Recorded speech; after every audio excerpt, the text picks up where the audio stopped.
कबीर, जब तुम मेरी लाइफ में आए थे ना, मैं एक हादसे से निकलकर एक दूसरे हादसे में जा रही थी।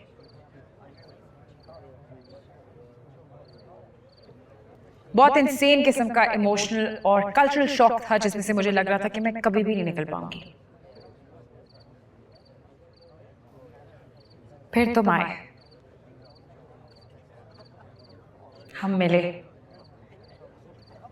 मेरे टैलेंट और पैशन को तुमने इस तरह सराहा जैसे मैंने भी कभी नहीं सराहा था। फिर हम दोस्त बने, फिर हम बहुत अच्छे दोस्त बने। फिर मुझे लगा, जो तुम्हारा नहीं पता यार, लेकिन जेन्युइनली मुझे लगा, ये जो कंफर्ट होता है ना, ये बिला वजह नहीं होता। हम हर किस्म की बात करते थे, एक दूसरे से बातें शेयर करते थे। मैं अपनी फीलिंग्स तुम्हें बताती थी। आई रिमेम्बर हम काफी अपने गोल्स भी डिस्कस करते थे, प्लान्स डिस्कस करते थे। और ये ऐसे ही नहीं होता कभी, इसके लिए ना बहुत कंफर्ट चाहिए, और ये कंफर्ट ऐसे ही नहीं आता। मैंने कोई डिमांड नहीं रखी, यू रिमेम्बर दैट। मैंने कभी कुछ नहीं मांगा, कोई कंडीशन नहीं थी, कोई ख्वाहिश नहीं थी, कुछ भी नहीं था। सिर्फ एक चीज थी, कॉन्स्टेंटली मैंने बार बार कहा कि कभी कुछ भी हो जाए यार, झूठ मत बोलना, नो मैटर व्हाट। कबीर, कुछ छुपाना मत, गायब मत होना। तुम्हें पता है मुझे इस बात का डर क्यों था? क्योंकि मेरे बाप ने एग्जैक्टली ये किया था कबीर, बगैर बताए वो गायब हो गया था।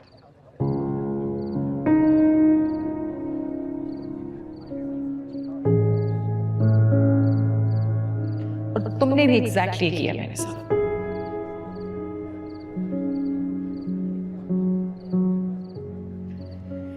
मैं ना यहाँ पे कोई प्यार की भीख वीख नहीं मांगने आई हूं कि तुम्हें लगे कि मैं कहूं कि सुनो मेरी बात एंड ऑल दैट। मुझे ना मेरा क्लोजर चाहिए, और अभी चाहिए। क्योंकि कॉन्स्टेंटली मैं एक लूप में हूं पिछले 3 महीने से। मेरे दिमाग में बात घुस नहीं रही, समझ नहीं आ रही कि मैंने ऐसा क्या किया है, कि मैंने क्या बोला है जिस वजह से तुम्हें लगा है कि यार तुम मुझ पर ट्रस्ट नहीं कर सकते हो, तुम मुझे अपनी फीलिंग्स नहीं शेयर कर सकती। मैं जिस आदमी को इतना अहम समझती हूँ अपनी लाइफ में, वो मुझे बता नहीं सकता कि उसकी लाइफ में क्या प्रॉब्लम है, क्या खौफ है। इतनी शैलो हूं मैं कि तुम कुछ शेयर कर सको। तुम्हें मुझ पर ट्रस्ट नहीं था, मतलब हमारे बीच कुछ नहीं था, या मतलब जो मेरे दिमाग में मुझे लगता था कि है वो था ही नहीं। क्योंकि जब से तुम गए हो ना कबीर, मुझे ऐसा लगा है कि तुम अपने साथ मुझे भी ले गए।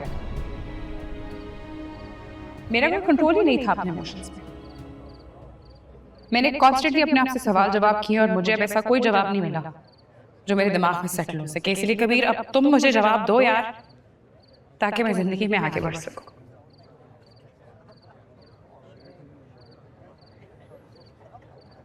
तुम्हारे सब सवालों का जवाब तुम्हें वही कबीर दे सकता है जिसे तुम लाहौर में मिली थी।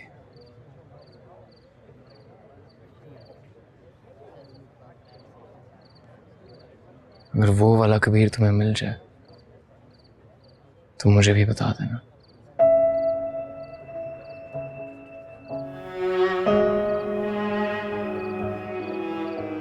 ये शख्स जो तुम्हारे सामने खड़ा है,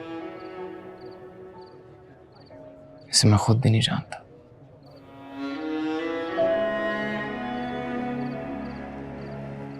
ये तुम्हें क्या बताएगा?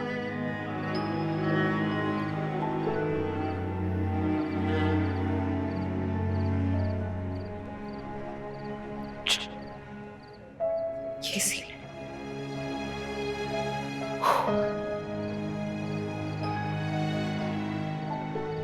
फिर तो मेरे लिए आप अजनबी है मखदूम साहब।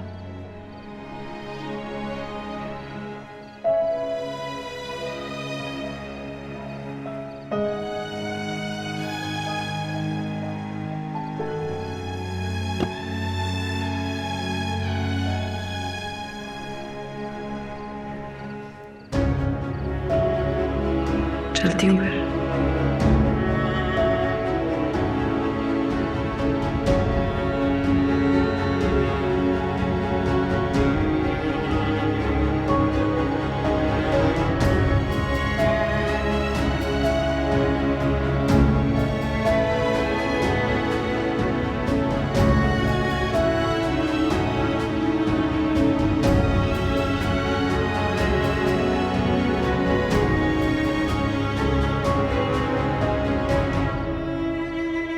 इसीलिए उसे हवेली बुलवाया था ताकि ये तमाशा ना हो, लेकिन वही हुआ।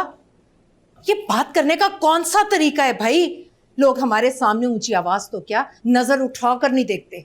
और वो मखदूम साई की मोहब्बत के किस्से सुना रही थी, ये सोचे बगैर कि कहां और किन लोगों के दरमियान खड़ी है।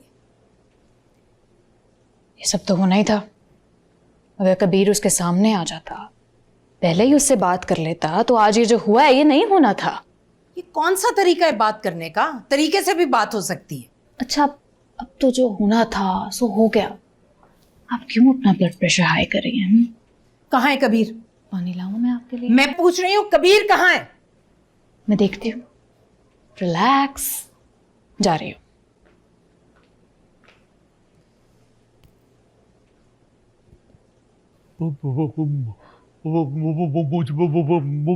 मुझे तो यही समझ नहीं आई कि उसने कहा क्या है। अब्बा जी, हमें भी नहीं समझ आ रही कि आप क्या कह रहे हैं। आपने सुना नहीं है? उसने बताया कि कबीर उसे बताए बगैर ही यहाँ पे आ गया था। वो आहो पुत्री, तो उसने आना ही था। बड़े सरकार फौत हो गए थे। अब्बा जी, वो ज़ारा को बताकर भी तो आ सकता था, छुपाने की क्या जरूरत थी उससे? अब तो उसे पता चल गई थी। है, वो कहती है कि अब कोई फायदा नहीं है, अब बहुत देर हो चुकी है। वो देर क्या हो गई पुत्री? अब अभी कौन सा रिश्ते की बात हो गई है? अब्बा जी, कबीर ने ज़ारा को ये भी कहा है कि अब मैं पहले वाला कबीर नहीं हूँ, पहले वाला कबीर गवाच गया है। ये क्या बात हुई जी? बात तो सही है अब्बा जी, वहां पे मोटरसाइकिल पे खज्जल होता था, यहाँ पे वो नवाब बना हुआ है। वो तो फिर अब तय क्या हुआ है?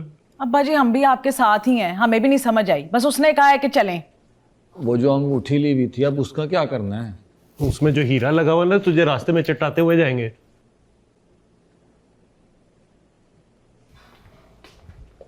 आप लोग तैयार नहीं हुए? पैकिंग नहीं की अभी तक? पुत्र वो पहले तुमसे एक बात कर रही थी। जो भी बात करनी है नाना मियाँ गाड़ी में कीजिए, कभी बहुत देर हो रही है।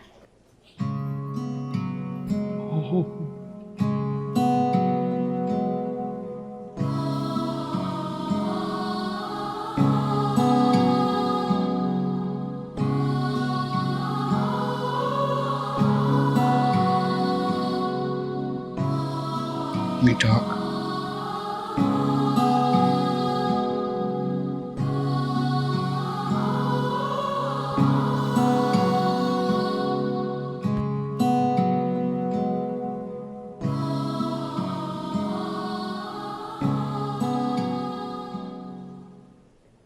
अब्बा जी, अब्बा जी, प्राविशी, प्राविशी।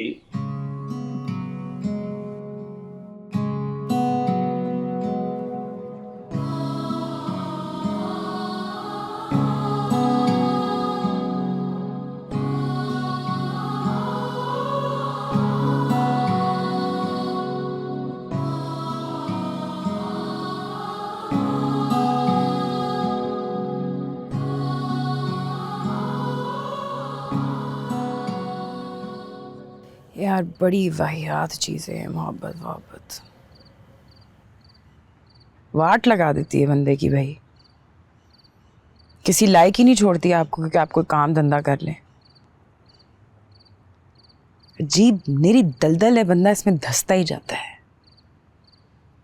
जब तुम थे ना, तब मुझे महसूस नहीं हुआ कि इतनी जोर से हुई हुई है मुझे। तुम निकले हो फौरन, पता नहीं मेरे दिमाग को क्या हो गया है, अजीब जैसे माउफ हो गया है। और ये बात नहीं है कि मेरी जिंदगी में कोई प्रॉब्लम्स नहीं है, बड़े दुख रहे हैं, लिस्ट है मेरे पास, लेकिन उसके बावजूद यार मैं सेट थी, हंसती थी, घबराई नहीं हूं कभी मैं इस तरह, आजाद थी। तुम्हारे जाने के बाद पता नहीं क्या हुआ है, दिमाग ही बंद हो गया है। ना दिन की खबर है ना रात की।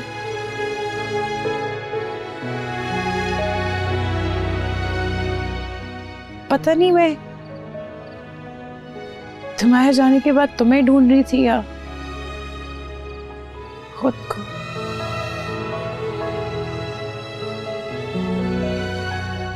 बेटा एक स्टैंड इधर रख दो स्टेज के इस तरफ, हाँ एक दूसरी तरफ, जल्दी जल्दी जल्दी। और ये माइक और स्टूल ऊपर रख देना इधर स्टेज पे। साउंड का क्या बना है?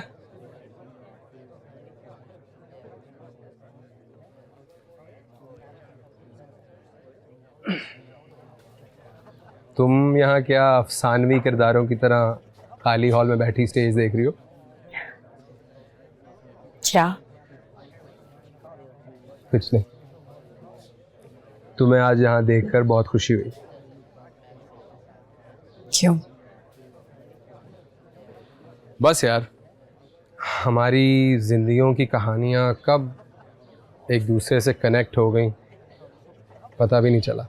सो I am really really happy that I met you. मुझे नहीं पता था कि आप इमोशनल भी हो जाते हैं। बिल्कुल नहीं, मैंने तो बंदे बिठाए हुए ना जिन्होंने तुम पर नजर रखी हुई है। ओहो, तुम भाग ना जाओ ना, रिकॉर्ड अच्छा नहीं है तुम्हारा।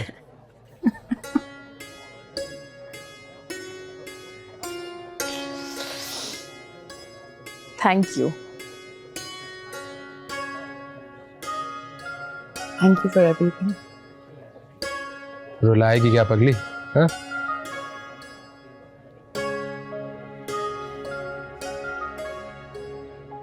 और राजू, और जल्दी तैयार हो जा पुत्र।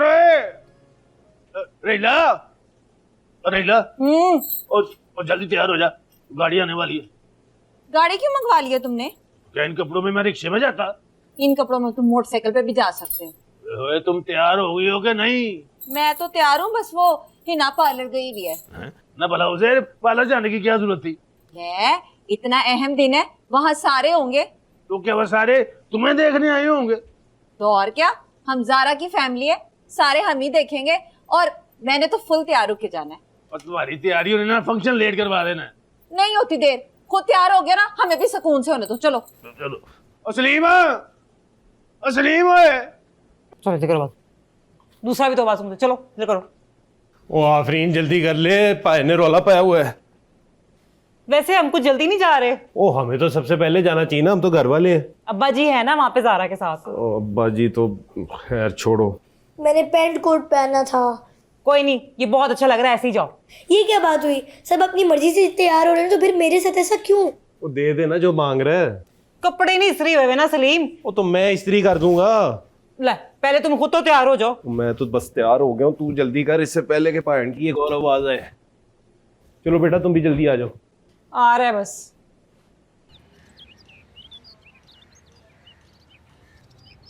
आ जाओ चले पाया। चले पायन, मैं तैयार हो गई हूँ। 1 घंटे से तुम लोग का इंतजार कर रहा हूँ, दिल कर रहा था छोड़ के चला जाऊं तुम लोगों को। मैं तो कब से तैयार होके बैठा बैठा घुस गया हूँ। पायन, आज अब्बा जी नहीं है तो आपने उनकी ड्यूटी संभाल ली है। तो क्या करे, बहुत मान के बैठ जाए, तुम लोग का इंतजार करते रहे। हाय अल्लाह, हिना कितनी प्यारी लग रही है तू। सच्ची सूट बड़ा जच रहा है तेरे पे। बाल बनाए नहीं उसने मेरे भाभी। क्यों, तुझे आफरीन ने नहीं तैयार किया? वो तो आज खुद ही तैयार हो रही है, उसके पास फुर्सत ही नहीं है। सरीन किधर है? टाँव पकड़ के बैठा होगा अपनी बेगम के, उसने कहा जाना है। हाय हाय, जुत्ती भी कौन सी पहन ली है तूने? बता देना कौन सी पहने। चला मैं तेरी बदलवाऊं। कहाँ जा रहे हो तुम लोग? बस जुत्ती चेंज करके आ रहे हैं। चेंज करो, मैं जा रहा हूँ। बात उसने पाया। यार ओ किधर जा रहे हो, पायन की हो गए? ओ भाई हमको ये शराफत है, कब से तुम लोग को इंतजार कर रहा हूँ, तुम लोग की तैयारी नहीं खत्म हो रही। पायन फंक्शन रात है। तो ठीक है फिर मैं चले जाता हूँ, तुम लोग बाद में आ जाना। ओ पायन खलो जाओ, एक साइड बुलाने हैं। आफरीन ओ आ जा यार। अरे ला, अब कहाँ मर गई है तू? हिना जी आ रही हूँ मैं। भाई एक तो तैयार भी नहीं होने देते। हो गए, सब तैयार हो गए। हाय ला, माशाल्लाह माशाल्लाह, कितने फिट लग रहे हैं सारे, है ना? भाई मुबारक हो, मुंह मीठा कीजिए। ये किधर से आ गया? और मिर्जा ठंडी हो यार, गाड़ी में जगह कोई नहीं है। जगह दिल में होनी चाहिए। हाँ, दिल में रख के लेके जा रहे हैं तुझे, लेकिन गड्डी में जगह नहीं है। ऐसा लगता है मैं हवाओं में हूँ। भाभी आज तो हमारे पाँव ही जमीन पे नहीं लग रहे। यूरिक एसिड बढ़ गया होगा, उसमें होती है एड़ियों में दर्द बहुत।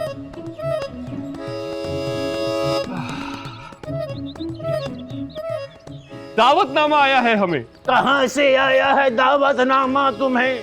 बल्ली मारा की पेचीदा दलीलों की सी गलियों से। है कि बुला है? जानते थे कूड़ो। हमसाया मुल्क से मुशायरे में शिरकत का दावतनामा आ गया। ओ भाई देर हो रही है हमें, बाद में तेरे अफसाना सुन लेंगे, बाद में मिलते हैं। चलो। अब कहाँ मिलते हैं? अब तो हम कभी दिल्ली, कभी आगरा, कभी लखनऊ, कभी कलकत्ते। हाँ हाँ पता है, बहुत अच्छा लगा आपसे मिलके। चलो भाई चलो।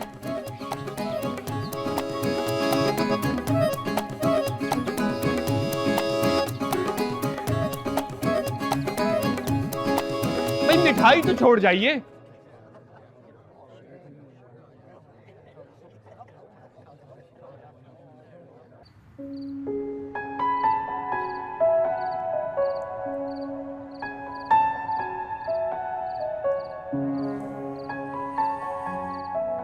इंसान एक ही वक्त में रियलिटी, फैंटेसी दोनों दुनियाओं में नहीं रह सकता। बाबा के जाने से पहले तक मैं फैंटेसी में रह रहा था। कोशिश की थी उन्होंने,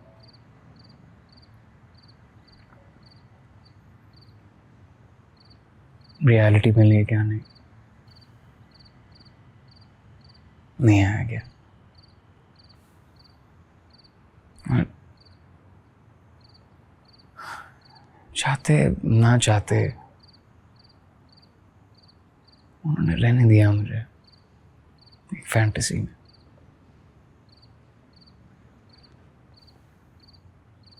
इस बात का अंदाजा मुझे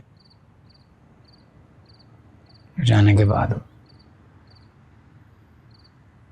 जब रियलिटी में कदम रखा। ये पग, ये गद्दी, इनका वजन, इनका मतलब, बात का अंदाजा मुझे ये पहन के और गद्दी पे बैठने के बाद ही हुआ था। पहले ये बोझ नहीं उठाया जा रहा था।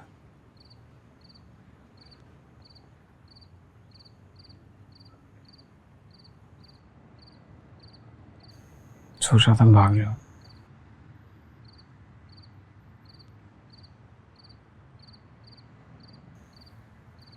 भागने लगा ही था कि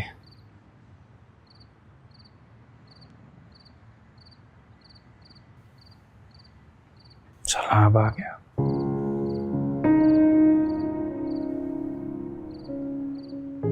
सब कुछ बह गया, गांव के गांव, घर, हर वाले बह गए, फसलें, मवेशी, अनाज, सब कुछ। उन हालात में भी सब लोग अपनी जिंदगी के लिए लड़ रहे थे। और फिर इस बात पर शर्म आई कि हम इन इलाकों के वाली वारिस हैं। हमारी जिम्मेदारी थी, हमने नहीं निभाई।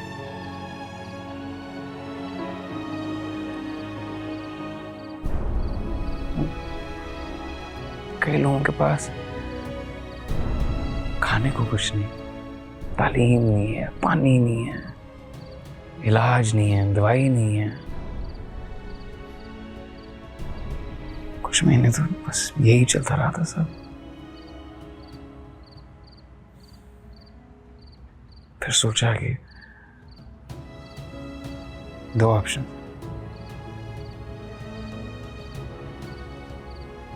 यहाँ तो तकदीर ने जो लिखा है बस मान कर आंखें बंद कर लूं,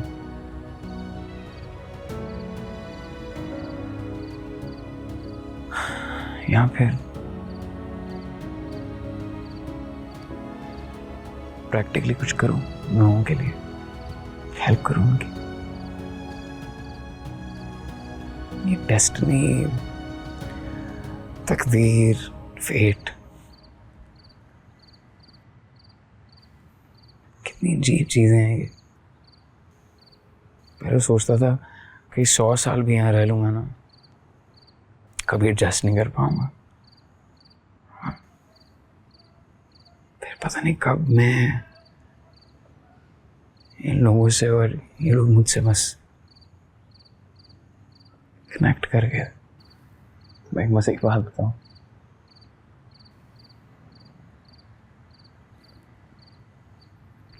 एक अम्मा मिली मुझे, कहती हैं साईं तबीयत खराब है, दम कर दो।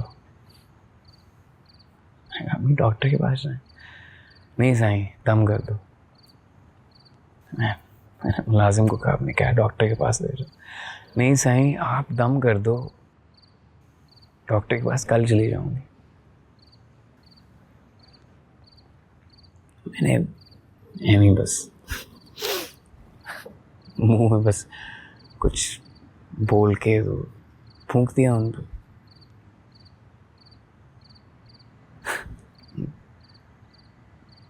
Can you believe she was fine? What? Yeah. A1.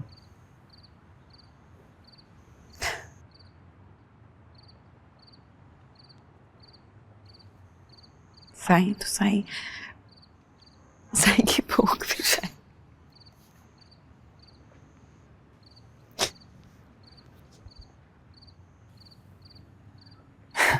ये बात तो हम दोनों ही जानते हैं कि मैं कोई सेंट या कोई स्पिरिचुअल हीलर या कोई सुपर हीरो नहीं हूँ जिसके पास कोई मैजिक पावर्स हैं कि वो सबको ठीक कर दे। मैं आम इंसान हूँ बस एक इन सब की तरह। ये बल्कि इन सब का एक बिलीफ सिस्टम है, you know, like it's just something they believe in. And पता नहीं मतलब तो इस चीज़ को लॉ ऑफ अट्रैक्शन कहना है, प्लेसिबो कहना है, कोई साइकोलॉजिकल इफेक्ट है किसी चीज़ का या कुछ है, but whatever it is you want to call it, it works. It's worked. It works most of the time. और फिर मैंने सोचा, मैंने कहा यार एक सेकंड, अगर मैं इन्हीं का एक पूरा बिलीफ सिस्टम को लूँ और उस पूरी चीज़ को प्रॉपर चैनलाइज करूँ और यूज़ करूँ how they view me in all of this, कि उनकी ज़िंदगी में कोई ना कोई बेहतरी आए, इनके अपने फ्रेम ऑफ माइंड से, इनके level of whatever you want to call this, मतलब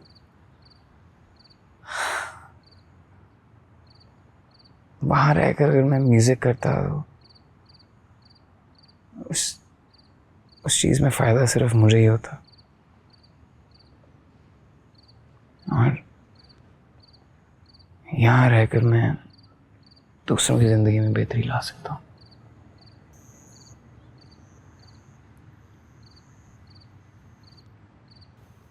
कबीर,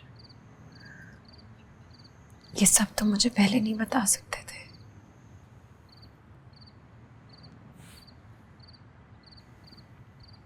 देखो, मैं 5 मिनट हुए हैं बात करते हुए और मैं फिर से उस पुराने कबीर में वापस स्लिप हो रहा हूँ।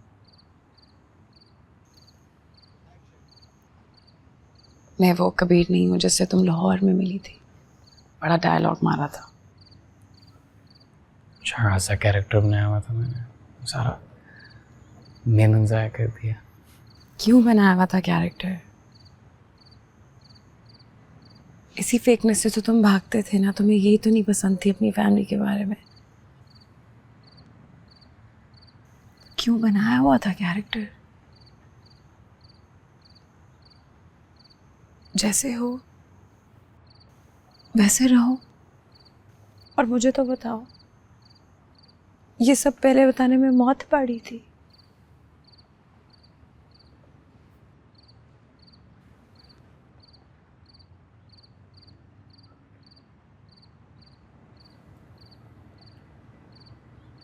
मैं वापस नहीं आ सकता। मैं तुम्हें यहाँ बांध कर नहीं रख सकता।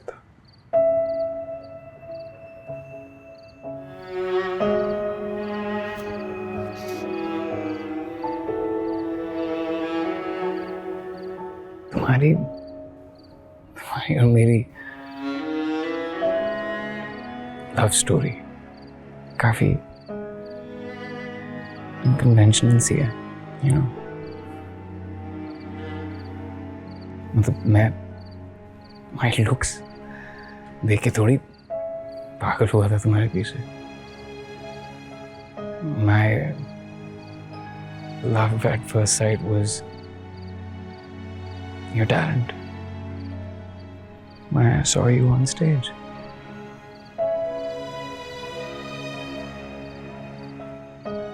मोहब्बत शॉपर भी तो सारी चीजें बाद में हुई थी हमें।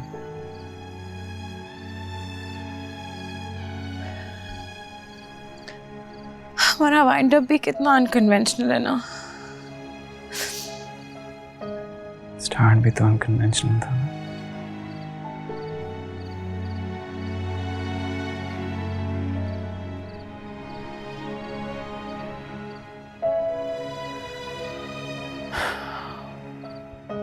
So, मैं यहाँ का महाज संभालूंगा, तुम स्टेज संभालो। क्या पता किसी दिन तुम परफॉर्म करी और दूर कहीं क्राउड में तुम्हें मैं नजर आ रहा हूँ।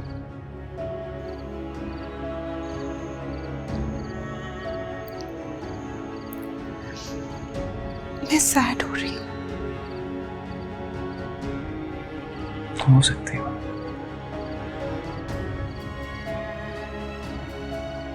थोड़ी देर ही होगी।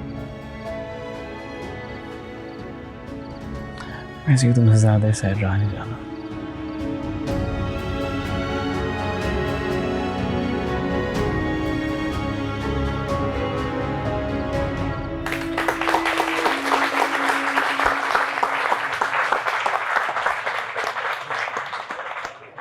बहुत शुक्रिया, बहुत शुक्रिया। सबसे पहले वो कलाम पेश करना चाहूंगा जिसने इंटरनेट पे धूम मचा दी। लाखों नहीं बल्कि करोड़ों व्यूज आए, हजारों लोगों ने रील्स बनाई और ट्विटर पे तो ट्रेंड किया।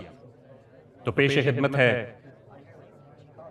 वफा की मूरत हो। वफा की मूरत हो। वफा की मूरत हो, खूबसूरत हो। वाह वाह वाह वाह। वफा की मूरत हो, खूबसूरत हो, प्यार के लिए यही काफी है। मैं मर्द हूं, तुम औरत हो। क्या कहलो, क्या कहलो। बहुत शुक्रिया, बहुत नवाज़िश। और एक गजल जिसकी आमद आज ही हुई। ये गजल आज की शाम के नाम, आज की शाम के खास मेहमानों के नाम। इनायत हो मिर्जा साहब, इनायत हो। बिखरी हुई हैं खुशबुएं, बिखरी हुई है खुशबुएं। वाह। बिखरी हुई हैं खुशबुएं, कौसे कज़ा है हर सू। वाह वाह वाह। बिखरी हुई हैं खुशबुएं, कौसे कज़ा है हर सू। ये आमदे बहार है या तुम लौट आई। क्या कहलो, क्या कहलो, क्या कहलो। वाह वाह वाह वाह। कई जमानों का गम ओढ़े फिर रहा। वाह। अच्छा। कई जमानों का गम ओढ़े फिर रहा हूं। एक शाम जो तुमने मुझे अपनी शॉल पहनाई। वाह वाह वाह वाह वाह वाह वाह वाह। क्या कहले, क्या कहले, क्या कहले। और शेर सुनिएगा। आज का मौसम वाकई शदीद है। वाह। वाह वाह। आज का मौसम वाकई शदीद है, या ये हवा भी तुझको छू के है आई। हाय हाय हाय, क्या कह ले, क्या कह ले। और ऐसा जानलेवा मकता है कि इसे लिखने के बाद मैंने कलम तोड़ दिया। अल्लाह रहमत कर, नया ले लेंगे, नया ले लेंगे। मुझको डॉक्टर ने मीठा बंद किया है। हाय हाय, शुगर होगी बेटे, शुगर होगी। मुझको डॉक्टर ने मीठा बंद किया है और तुम फिर मुझसे मिलने चली आई।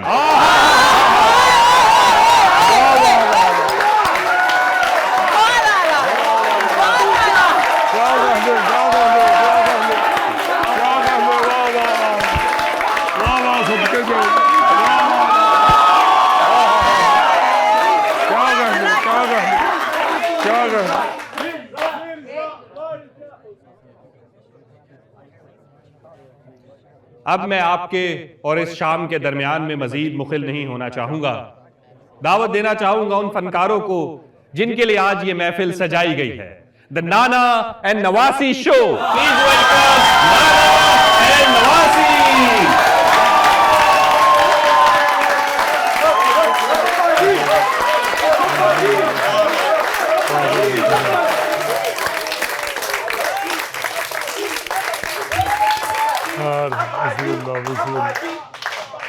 Thank you so much everybody for having us here. Ladies and gentleman, जैसे कि आप सब जानते हैं, मेरा नाम है ज़ारा खान और ये है मेरे नाना मियाँ अमीर खान साहब। ये भी बताता चलूं कि ये दुनिया का वाहिद अमीर है जिसकी जेब में 150 रुपया भी नहीं है। मैं तो खैर यहाँ पर आज आप सबके सामने स्टैंड अप शो करने आई हूँ, बट मुझे नहीं पता कि ये यहाँ क्यों आए हैं। अजी मैं यहाँ पे जनरेटर ठीक करने आया हूँ। देखिए आप स्टैंड अप कॉमेडी करने आए हैं तो मैं कौन सा सिट डाउन कॉमेडी करूँगा। नहीं, ये यहाँ पर इसलिए आए हैं क्योंकि इन्होंने देखा कि शाम को मैं तैयार हो रही थी, बहुत प्यारी लग रही थी, तो ये बिल्कुल मेरे पीछे पीछे आ गए। क्यों? क्योंकि इस जनरेशन को इस जनरेशन पर एतबार नहीं है। बात एतबार की नहीं है, बात हिफाजत की है। नहीं। इस ऑडियंस को सच सच बताएं कि आप यहाँ पर क्यों आए हैं, क्योंकि आपको लगता है कि ये आपका खानदानी काम है। जी इसमें कोई शक नहीं है कि स्टैंड अप कॉमेडी हमारा खानदानी काम है। नहीं नहना मियाँ, स्टैंड अप कॉमेडी बहुत अलग चीज है, इसमें बहुत क्लास है। हम लोग तो लोगों को इतना इनोवेट करके हंसाते हैं, आप लोग तो जुगतबाजी करते हैं।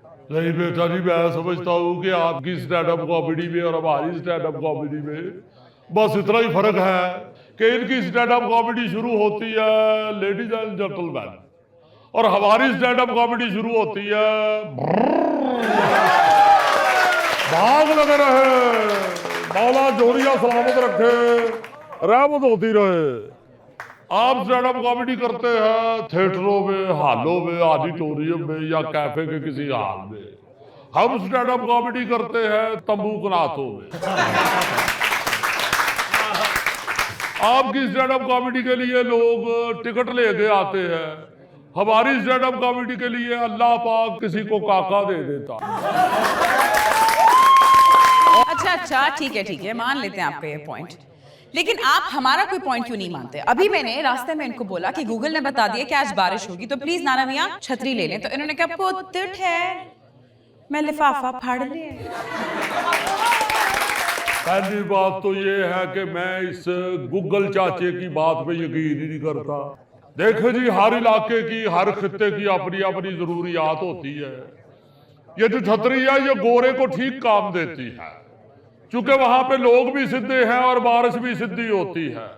हमारे इलाके में लोग भी टेढ़े हैं और बारिश भी टेढ़ी होती है। अगर छतरी ले तो वो सर को तो बचा लेती है, मगर टेढ़ी बारिश सारी पतलून गिल्ली कर देती है।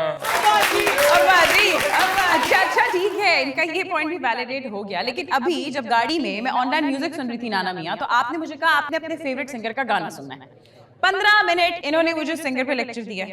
मैंने भी कहा ठीक है लगा देते हैं।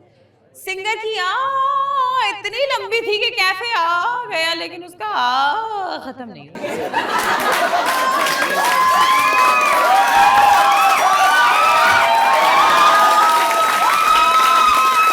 भाई इसका तो मतलब है कि हमारे दौर के जो सिंगर है वो साथ अल्लाह के फजल से मंजिल पे भी पहुंचाते थे। आहा, मैं तो कहता हूं कि हमारा सिंगर अगर आ ना करे तो मंजिल आती नहीं है। तो मैं समझता हूं कि आला गुलूकार हमारे जमाने के ही होते थे। ओ यार, एक तो मैं इनके जमाने से बड़ी तंग हूं। इतनी तंग के हमारे जमाने में पैदा ही नहीं हुई। मतलब कुछ भी कर लो, ये लोग बार बार कहते हैं हमारे जमाने में तो ये होता था, तुम लोगों ने अपने जमाने में तो कुछ देखा ही नहीं। कुछ भी सोच लो, हमारे जमाने में तो हम ये सोचते थे, तुम लोगों के जमाने में तो तुमने कुछ सोचा ही नहीं। हत्ता कि अगर हम ये कहते कि भाई हमने अपनी जिंदगी जाया कर दी है, तो कहेंगे बस कर दो, तुम लोगों को क्या पता कि हमारे जमाने में हमने किस लेवल पे जिंदगी जाया की थी।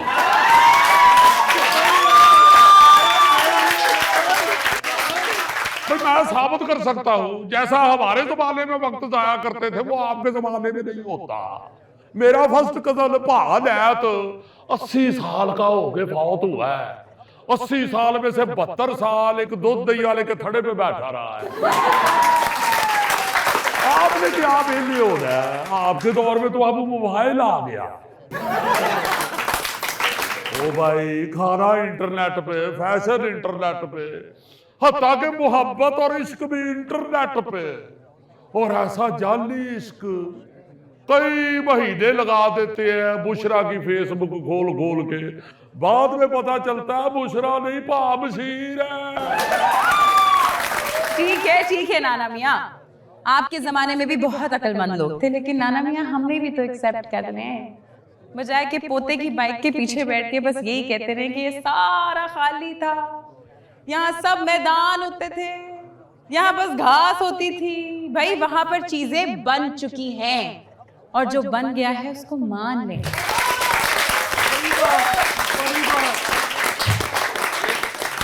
वैसे हम भी मान लेते हैं, मगर खुदा के वास्ते इस तबीरो तरक्की में हमें इतना ना दबा दो कि हमारा साह ही कुटे आ जाए। आई थिंक इट्स टाइम कि हम इस बात को एक्सेप्ट करें कि ये जनरेशन बहुत ज्यादा एक्सेप्टिंग है। इस जनरेशन की वजह से ही आज हम यहाँ हैं। इसीलिए इस जनरेशन के लिए हमें थोड़ा सा फ्लेक्सिबल हो जाना चाहिए।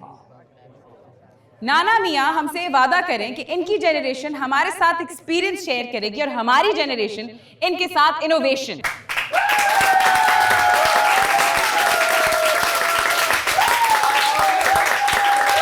तो फिर क्या कहते हैं, नाना मियाँ से वादा ले ले? So नाना मियाँ, do you promise to coexist? Okay, but Urdu बेटे।